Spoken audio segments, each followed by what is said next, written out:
Ciao a tutti e ben ritrovati! Quest'oggi vi presento la ricetta delle seppie nere, ossia le seppie in nero, tipica ricetta veneziana. Gli ingredienti da utilizzare sono le seppie, che devono essere pulite e ben lavate, la salsa di pomodoro, il prezzemolo e l'aglio, il sale, il pepe, il vino bianco, il nero di seppia e l'olio d'oliva. Ora iniziamo a tagliare in piccoli pezzi le seppie.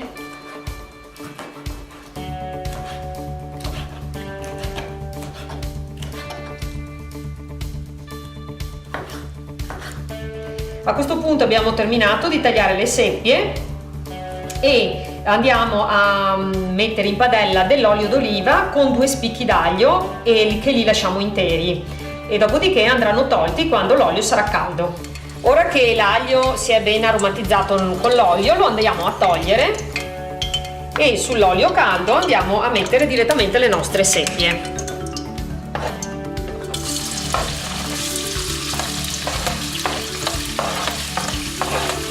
A questo punto le lasciamo insaporire circa un quarto d'ora, così, nell'olio, andando ad aggiungere un po' di sale e di pepe.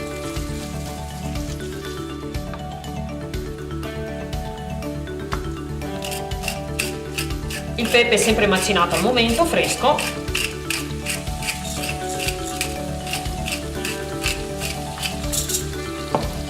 E un po' di sale. Molto poco il sale perché le seppie tendono ad essere comunque già saline di loro.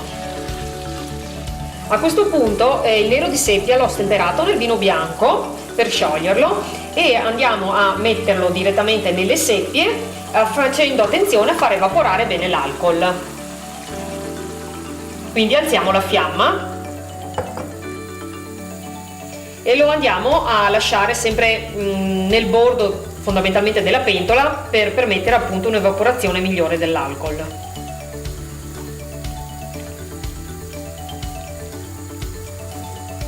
A questo punto il nero si è ben distribuito nelle seppe.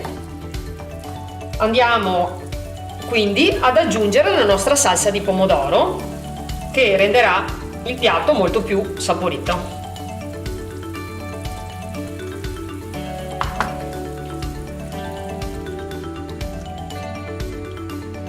Dopo circa una ventina di minuti le nostre seppie sono pronte, quindi spegniamo il fuoco, le lasciamo riposare un attimino nella pentola e poi andiamo ad impiattarle con del prezzemolo fresco tritato.